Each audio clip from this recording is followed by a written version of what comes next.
أعوذ بالله من الشيطان الرجيم بسم الله الرحمن الرحيم السلام عليكم ورحمة الله وبركاته Subhanallah, Maha Suci bagi Allah. Alhamdulillah, segala puji hanyalah layak untuk Allah. Wa la ilaha illallah wallahu akbar. Dan tidak ada Tuhan melainkan Allah. Allah lah Tuhan yang kita besarkan, kita agungkan di dalam kehidupan dunia hinggalah membawa kepada hari akhirat. Allahumma salli ala Sayyidina Muhammad wa ala alihi wa sahbihi ajma'in. Ya Allah ya Tuhan, selawat dan salam atas junjungan yang mulia Nabi Muhammad sallallahu alaihi wasallam, ahli keluarga, para sahabat ridwanallah alaihim ajma'in. Allahumma ighfir lana waftah lana abwaab rahmatik. Ya Allah ya Tuhan, ampunkanlah kami dan bukakanlah bagi kami pintu-pintu rahmat Engkau. Amin ya rabbal alamin. Muslimin hadirin yang dirahmati Allah Subhanahu wa taala sekalian, selamat bertemu dan berjumpa kita di hari Jumaat yang mulia 16 Rajab 1443 Hijrah. Dapat bersama-sama kita hadir di rumah Allah pada tengah hari ini untuk bersama-sama menanti menunggu masuknya waktu salat fardu Jumaat sebentar lagi. Bismillahirrahmanirrahim. An Ibnu Umar radhiyallahu anhuma qala لم يكن رسول الله صلى الله عليه وسلم يدع هؤلاء الكلمات إذا أصبح وإذا أمسى اللهم إني أسألك العافية في الدين والدنيا والآخرة اللهم إني أسألك العفو والعافية في ديني ودنياي وأهلي ومالي اللهم استر عوراتي وآمن روعاتي اللهم احفظني من بين يدي ومن خلفي وعن يميني وعن شمالي ومن فوقي وأعوذ بعظمتك أن أغتال من تحتي.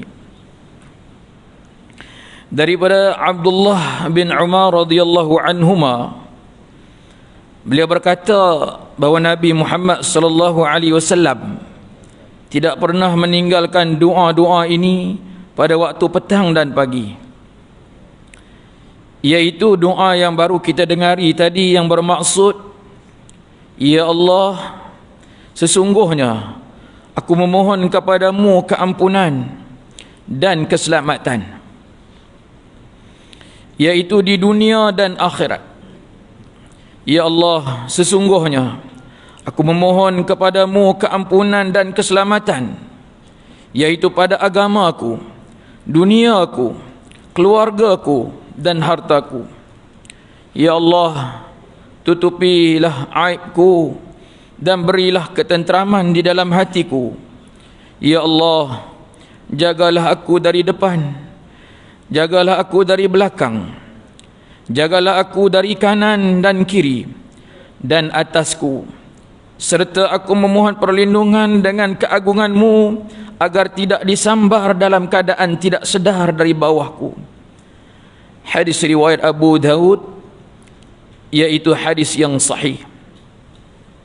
Muslimin hadirin yang dirahmati Allah, yang pertama sekali daripada apa yang dapat kita dengar tadi, sebagai seorang Islam, kita semua, saya termasuk, amat sekali dituntut di sisi Allah Subhanahu wa taala untuk memohon kepada Allah, dan kerana Allah itu dia amat suka dan menyukai untuk mendengar permohonan-permohonan, permintaan-permintaan daripada kalangan hamba-Nya. Sehingga Nabi Muhammad sallallahu alaihi wasallam menyebut ad-du'a huwal ibadah. Berdoa itu adalah salah satu daripada bahagian yang boleh menjadi ibadat kita kepada Allah Subhanahu wa taala.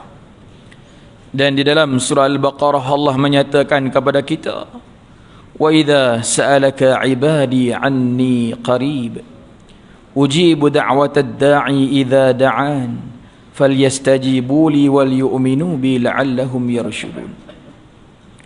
Dan apabila ada seorang daripada kalangan hamba-hamba Allah ini bertanya tentangku, maka jawablah kepada mereka. Jawablah kepada mereka bahwasanya aku ni dekat, aku ni hampir. Iaitu aku menanti dan menunggu untuk mendengar doa-doa permohonan dan permintaan daripada kalangan hamba-hambaku. Atas dasar itu berimanlah.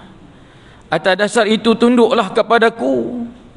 Dan aku akan menjawab segala pertanyaan, permohonan dan permintaan kita. Dan Allah akan memberi petunjuk kepada kita.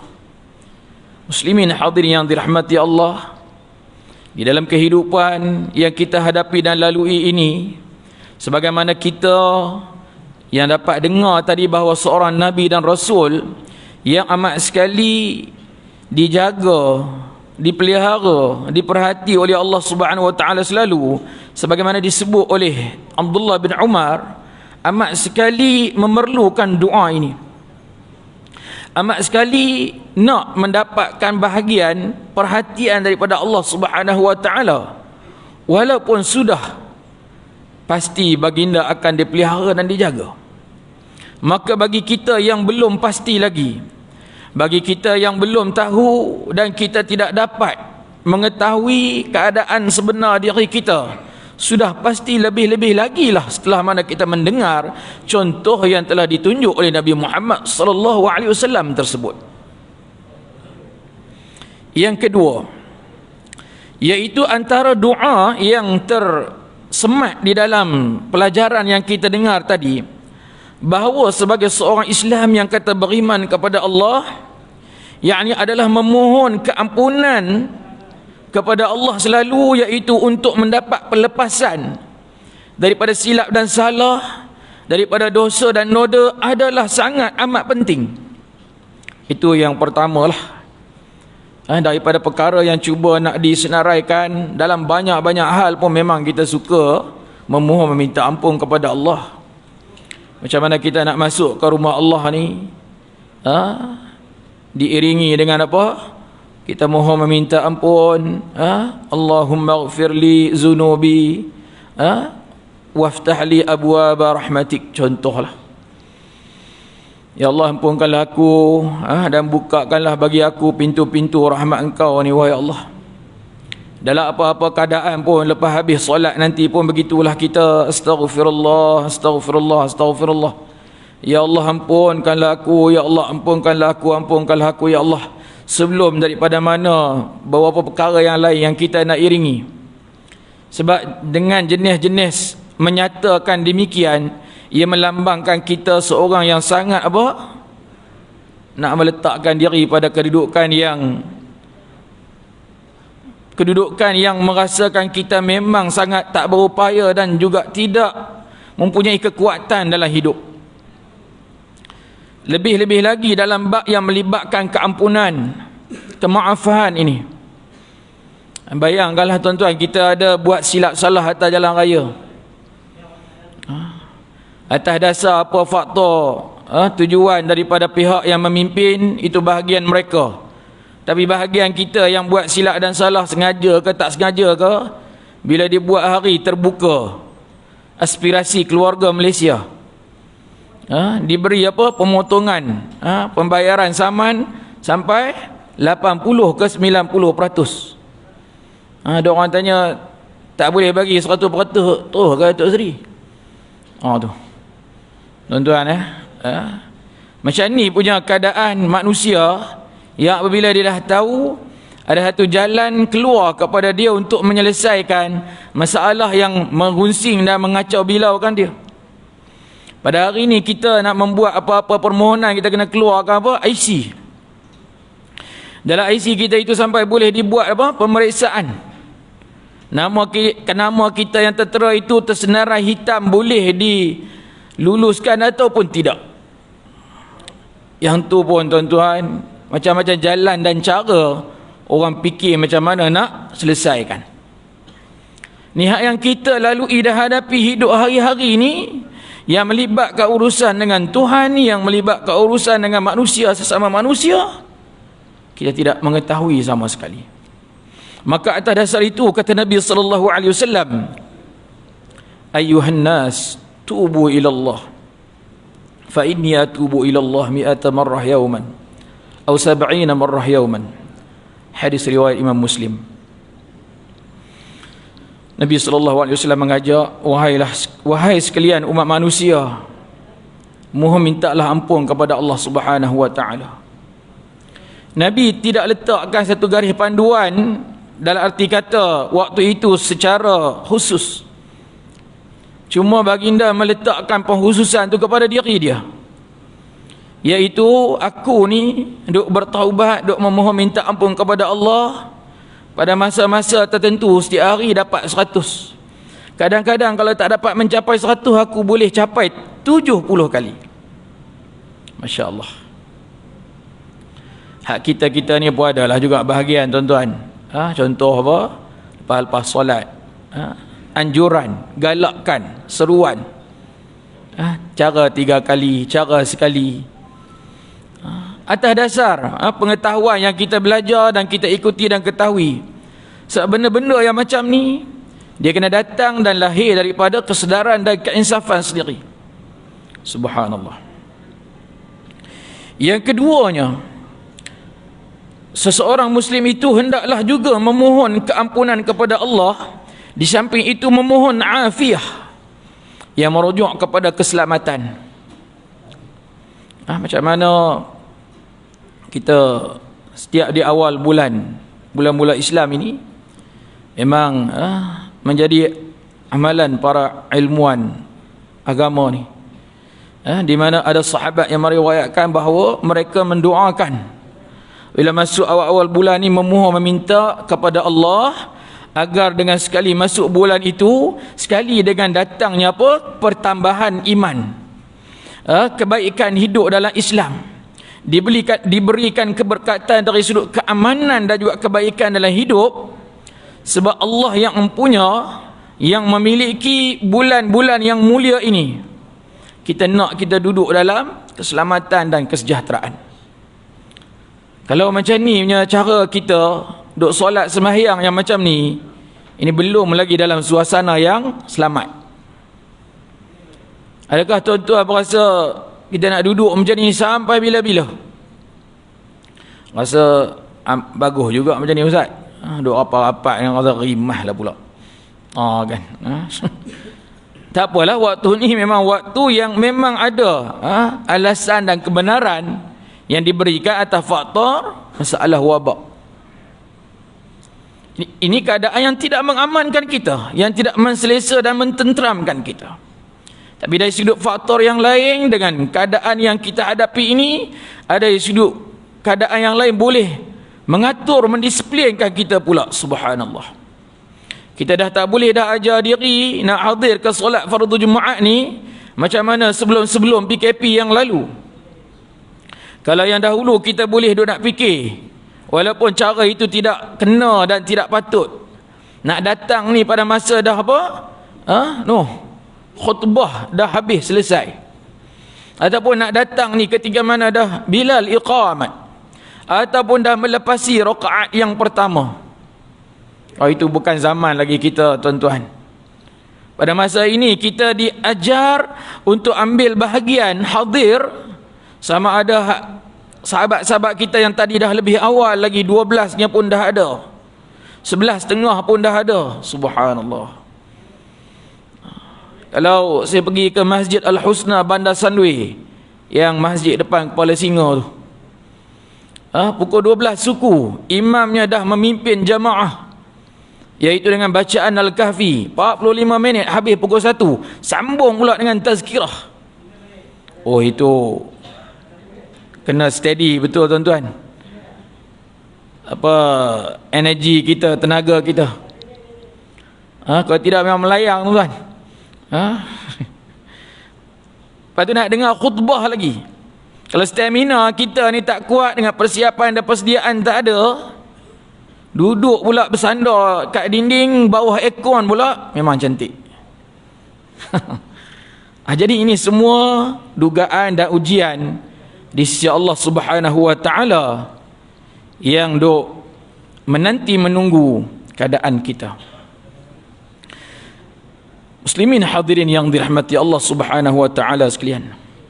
Maka atas dasar itu kita mohon minta agar Allah menyelesaikan segera segala kekalutan, segala macam hal yang cukup membimbangkan dan merisaukan kita pada hari ini.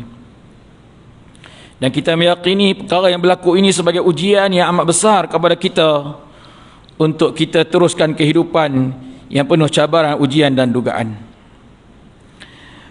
Yang keselanjutnya lagi pula, iaitu menurut Sunan Ibn Majah menjelaskan, memohon afiah dalam perkataan doa Nabi Muhammad sallallahu alaihi wasallam sebentar tadi, iaitu memohon keselamatan juga daripada sebarang kerosakan dan kesusahan. Bagi setiap manusia ini Allah uji dan duganya tidak sama tahap imannya, tahap amalnya. Sebagaimana yang termaktub dalam doa tadi, ada yang melibatkan hal-hal peribadi, ada yang melibatkan hal-hal kekeluargaan, ada yang melibatkan harta kebendaan. Sebab itu dalam surah Al-Baqarah Allah ajak kita tengok dan lihat dalam ayat 155, 156 dan 157. وَلَنَبْلُوَنَّكُمْ بِشَيْءٍ مِّنَ الْخَوْفِ وَالْجُوعِ وَنَقْصٍ مِّنَ الْأَمْوَالِ وَالْأَنفُسِ وَالثَّمَرَاتِ وَبَشِّرِ الصَّابِرِينَ الَّذِينَ إِذَا أَصَابَتْهُم مُّصِيبَةٌ قَالُوا إِنَّا لِلَّهِ وَإِنَّا إِلَيْهِ رَاجِعُونَ أولئك عليهم صلوات من ربهم ورحمة وأولئك هم المهتدون. Allah Subhanahu wa taala berfirman, dan kami akan menguji dan mencuba daripada kalangan para hamba-Ku ini dengan sesuatu yang antaranya melibatkan ketakutan yang berlaku dalam hidup dia. Siapa yang tak pernah takut dalam diri dan hidup dia, tuan-tuan? Kita semua mengalami pelbagai macam jenis ketakutan. Cuma tak samalah tahap-tahap ketakutan yang dihadapi itu. Kalau adik-adik, anak-anak, kebanyakan mereka katanya takut kepada hantu walaupun tak pernah nampak. Kalau dah datang masuk peringkat kita ni, hantu pula takut kat kita. Tapi kita ditakuti dengan benda-benda yang lain pula. Hal-hal diri, hal keluarga, hal hidup dan pelbagai macam lagi. Kalau ada orang yang sudah boleh mengatasi ketakutan-ketakutan yang tak tahu apa benda yang terdapat dalam diri dan hidup dia, Allah uji pula dalam bentuk kelaparan. Saya rasa tajuk lapar ni tak apa nak sesuai kalau bercakap dengan jemaah An-Nur ni. Sebab tengok di depan ni semua berat timbangan muatan melebihi kadar yang dibenarkan. Tu. Nak masuk sini pun tengok dah dipaparkan dengan air tebu, dengan apa ada kat belakang tu. Kan. Nak buat macam mana, tuan-tuan? Tapi level An-Nur ni kaya selamat lagi. Dia ada lagi satu, Masjid An-Nur Glen Mary. Itu takut, tuan-tuan. Bukan takut kat masjid tu. Tuan-tuan datang pukul 11.30 macam pasar malam. Tu hak orang jual. Tu tak cerita tu, hak orang sedekah, infak. Subhanallah. Saya pun tak larang nak atur dah macam-macam masjid kita dah pergi hari Jumaat ni naik, takut tengok. Masya Allah. Minggu lepas saya di Surau At-Taqwa, Pandai Indah. Tu pun takut juga, tuan-tuan. Semua kasar-kasar punya dia orang bergurau. Hak selepas Jumaat pun ada lagi. Boleh buka meja pula macam tu, jamu. Masya Allah. Hebat. Tuan-tuan mungkin kata Ustaz Amir pembohong kot. Tuan-tuan pergi Surau At-Taqwa, Desa ni Pandan Indah. Turun bes raya tu ke belah kiri. Masya Allah, muslimin rahmati Allah. Jadi tajuk lapar tu tak apa nak sesuai lah. Bagi sebahagian besar orang. Sebahagian kecil mungkin ada yang mengalami dan kita tak nafi. Dan kita bakal masuk bulan Ramadan, nanti kita akan rasa Bagaimana nikmat lapar itu diuji pula kepada kita untuk satu masa dan tempoh yang diberikan ujian. Dan ada orang yang sudah boleh mengatasi ketakutan dan kelaparan diuji pula dalam bentuk kekurangan harta benda, kerosakan dan kehancuran disebabkan faktor-faktor yang berlaku atas dasar bencana alam ke, kecurian dan rompakan ke. Ada orang diuji begitu. Bah banjir masuk satu pasaraya, satu bab, orang pula pergi masuk. Dia orang kata, kita sangka baiklah ustaz, dia orang nak selamatkan barang-barang tu. Jadi pemilik tu pun kata, saya halalkan dah kepada sesiapa yang ambil. Kan, saya pun tak tahulah kalau ambil makanan tu boleh kira ni sampai TV pun dia angkut. Ialah mungkin dia memerlukan, tuan-tuan. Masya Allah. Itu ada orang diuji dengan yang macam tu punya benda dan perkara. Allahu Akbar. Nak kata tak halal pun nak cari macam mana? Halalkanlah. Kepala pun tak pusing, jiwa pun tak menderita.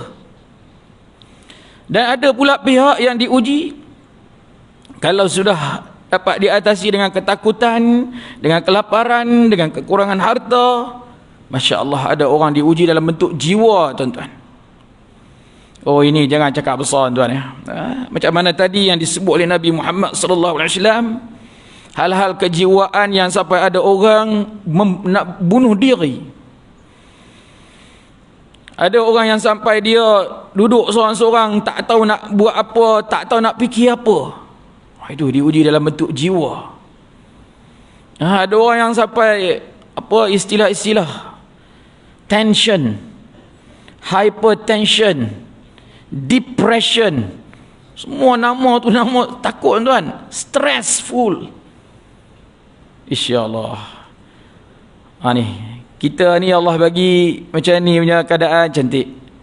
Boleh duduk tengok ustaz, mata nampak nak tertutup tu terbuka balik. Ya Allah.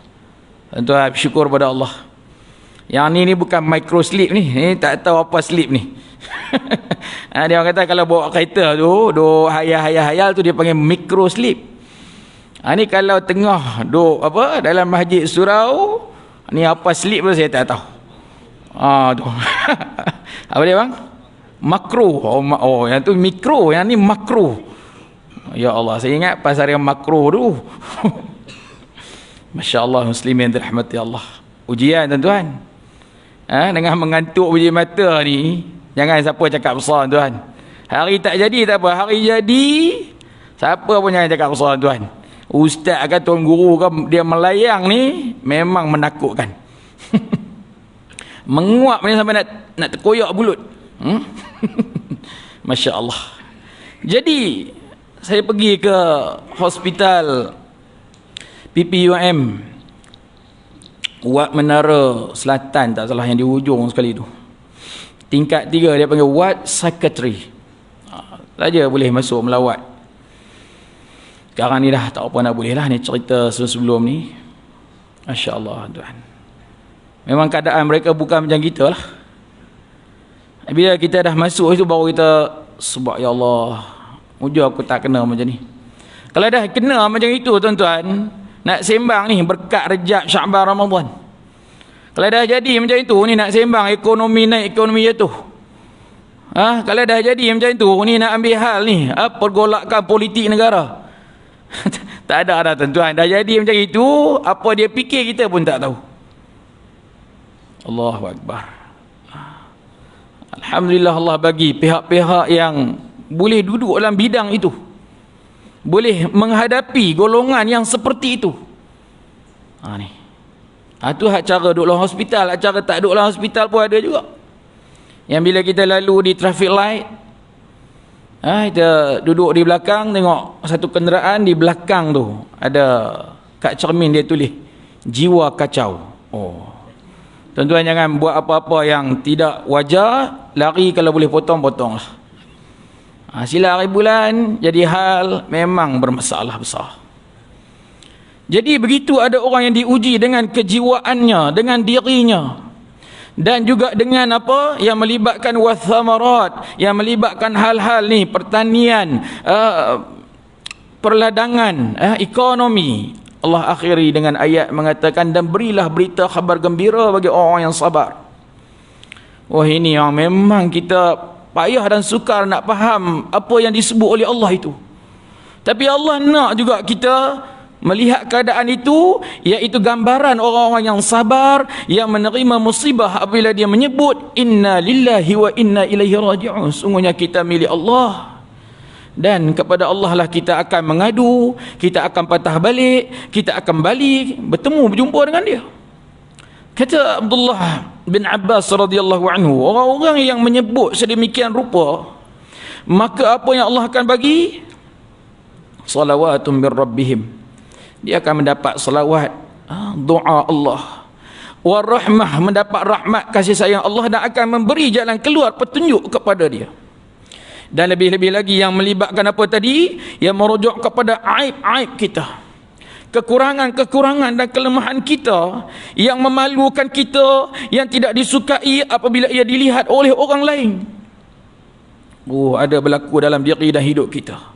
Dan juga dengan masalah-masalah itu yang akan mendatangkan satu gangguan kepada kita, menyebabkan ketidaktenteraman hati.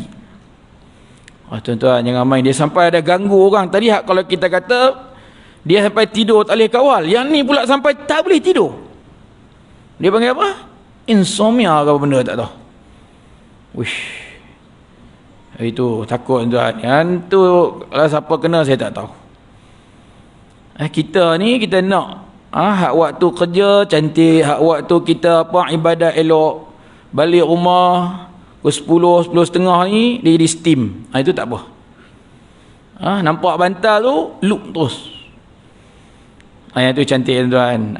Titik 5.30 ke apa, jaga bangkit. Tu seronok hidup macam tu. Tapi kalau duk bergolek kiri kanan, tak boleh nak tidur. Masya Allah. Takut tuan-tuan, takut. Ya, kita tak kena, kita mohon minta ampun kepada Allah. Ada orang yang sampai kena macam itu. Ya. Masya Allah. Ya Allah, ya Tuhan, berilah ketenteraman di dalam hatiku, yang bermaksud ketenteraman, ketenangan hati daripada perasaan takut, perasaan berbangga dan riak serta sebagainya. Ini menurut syarah Sunan Ibnu Majah. Menurut Imam An-Nawawi pula, beliau berkata, al-afiyah yang dimaksudkan dalam doa tersebut juga satu lafaz umum yang mana terkandung di dalamnya bahagian menolak segala perkara yang tidak baik pada badan dan batin kita. Tubuh badan kita yang Allah uji dengan sakit sana sakit sini. Tuan-tuan, kita pun tak tahu ujian ni sebenarnya macam mana, bagaimana. Sana sini orang duk bersembang tentang penyakit itu, penyakit ini, kena ambil suntikan banyak ni, banyak tu. Masya Allah, takut tuan-tuan. Ada pihak boleh menerima, ada pihak berkelahi bergaduh. Ada suami nak, ada bini tak mau, ada bini nak, suami melarang. Sampai boleh jadi berkelahi dalam antara satu keluarga tu. Kita pun tak tahu nak lari ke mana. Rujuk dekat agamawan ni, jawab macam ni, kata okey ni, dia kata yang ni pengikut Dajjal pula. Kita nak lari mana tak tahu tuan-tuan. Ya Allah, takut. Tuan-tuan tak takut ke tengok keadaan pada hari ni? Tempat rujuk kita tu, kita tak tahu hak benar dan sebenar-benarnya macam mana. Kali angkat tangan, wallahu alam, saya tak tahulah. Aduh, Masya Allah. Setakat ni lah saya dah ambil dah 3 dos. Setakat ni alhamdulillah tak ada apa-apalah gejala yang masalah. Yang orang duk kata yang tu yang ni kan. Tapi kita takut tuan-tuan. Bunyi tu takut. Bagi saya, kalau tak ada jadi beberapa perkara ni, ambil lah. Yang pertama, tuan-tuan duk ambil tu, kalau tak kenal orang tak apa lagi, tapi jangan tak kenal duit.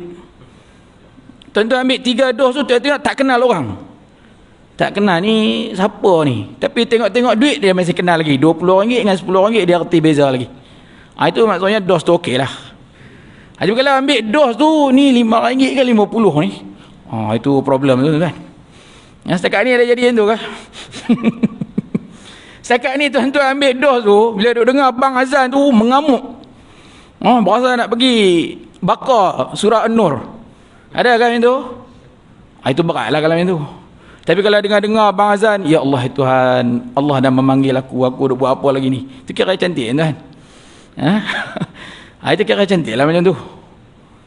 Setakat duk ambil ni, tengok nasi, kenal nasi. Makan nasi, berasa nasi. Syukur Alhamdulillah. Setakat ni lah. Lain-lain tu saya tak tahu. Chip ada dalam ni ke, pengikut Dajjal ke apa, itu saya tak tahu. Wallahu alam, tuan-tuan. Kita ni duduk zaman yang keempat, tuan-tuan. Zaman apa dia panggil ni? Zaman fitnah, tuan-tuan. Kita duduklah zaman yang selepas tiada nabi, sahabat, zaman khulafa ataupun raja-raja yang berkuku besi. Ini disebut oleh Nabi lah, hadis yang sahih. Dan zaman yang keempat ni kita duduk zaman fitnah. Cuma kita naklah ada juga pembela-pembela untuk mengajak kepada kita untuk mengatasi fitnah itu bagaimana. Panjang umur, sihat tubuh badan, dah dapat bertemu satu lagi zaman. Ini bagi zaman Imamul Mahdi, zaman Nabi Isa AS. Tu, Masya Allah. Ini keadaan dia muslimin dirahmati Allah. Ya Allah, juga kata Imam An-Nawawi rahmatullah alaih, iaitu inilah juga al-afiyah yang merujuk kepada kita memohon, meminta agar dunia kita baik dan juga akhirat kita cantik. Sebagaimana permohonan permintaan kita di dunia ini, Allahumma inni as'aluka salamatan fid dini wad dunya wal akhirah. Ya Allah, dalam dunia ni tak ada benda lain dah aku nak minta selamat di atas jalan agamamu, dunia dan hari akhirat. Sebab satu-satu agama yang diterima di sisi Allah hanyalah agama Islam. Dan sambungnya itu ialah apa? Dapat afiyah, wa afiyatan fil jasad, sihat tubuh badan kita. Kalau kita sakit memang akan menguji. Tapi sahabat-sahabat kita ni yang pakai kerusi ni apa sebab? Tuan-tuan ni, mereka ni pakai kerusi ni, tuan-tuan tak pakai kerusi pun. Ke tuan-tuan pun teringat nak dapat kerusi macam tu. Ini sebab ada halangan, keuzuran. Kalau tanya sahabat-sahabat kita ni, mereka nak ke duduk semayang ni dengan cara duduk pakai kerusi macam ni? Dan tuan-tuan pun jangan, ya Allah seronoknya tengok haji tu semayang pakai kerusi, ya Allah bagilah aku satu hari dapat solat pakai kerusi juga. Jangan tuan-tuan, jangan. Kita yang nak boleh berdiri elok, rukuk, sujud cantik ni, alhamdulillah. Sahabat-sahabat kita ni kalau diberi peluang pun mereka nak juga kembali seperti mana kita ni. Cuma orang solat semayang pakai kerusi ni, saya nak bagi tahu hari ni orang ada kedudukan sebab dia solat duduk. Tuan-tuan semayang berdiri ni, tuan-tuan ada pendirian. Ada dua beza lah kat situ. Jadi ambil tu sebagai kata-kata hikmah. Ya, Allahu Akbar. Tuan-tuan, apapun tak sihat uzur macam ni pun boleh melangkah sampai rumah Allah. Yang kita tak mau ni nampak sihat walafiat kuat, tak boleh sampai rumah Allah. Na'udzubillah. Dan waziyadatan fil ilmi. Di dunia ni kita nak dapat ilmu yang bertambah dan dapat wabarakatan fil rizq. Di dunia ni kita nak dapat rezeki yang boleh memberkati, baik hak kita makan diri keluarga, hak kita guna pakai dalam pelbagai macam urusan, baik ilmu dan sebagainya. Dan berakhirat sebelum kita mati, ya Allah, aku mohon minta sebelum mati dapat bertaubat nasuha. Macam mana kita tak tahu tuan-tuan, kita belum lagi rasa. Pada masa mati dapat rahmatan indal maut, rahmat masa mati. Dan selepas mati diumumkan wa maghfiratan ba'dal maut. Ini nilai besar yang menanti menunggu kita jika sekiranya perkara-perkara ini dapat kepada kita semua muslimin yang dirahmati Allah.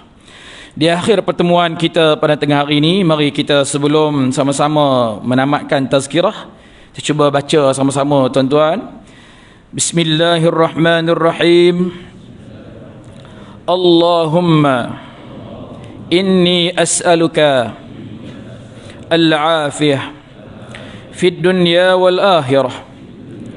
Allahumma inni as'aluka al-afwa wal afiyah fi dini wa dunyaya wa ahli wa mali.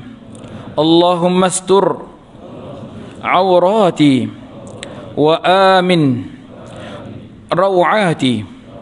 Allahumma ihfazni min bayna yadayya wa min khalfi wa an yamini wa an shimali wa min fawqi wa a'udzu bika wa a'udzu bi'azamatika an aghtala min tahti. Walhamdulillahi rabbil alamin. Sekian, wabillahi taufiq wal hidayah. Assalamualaikum warahmatullahi wabarakatuh.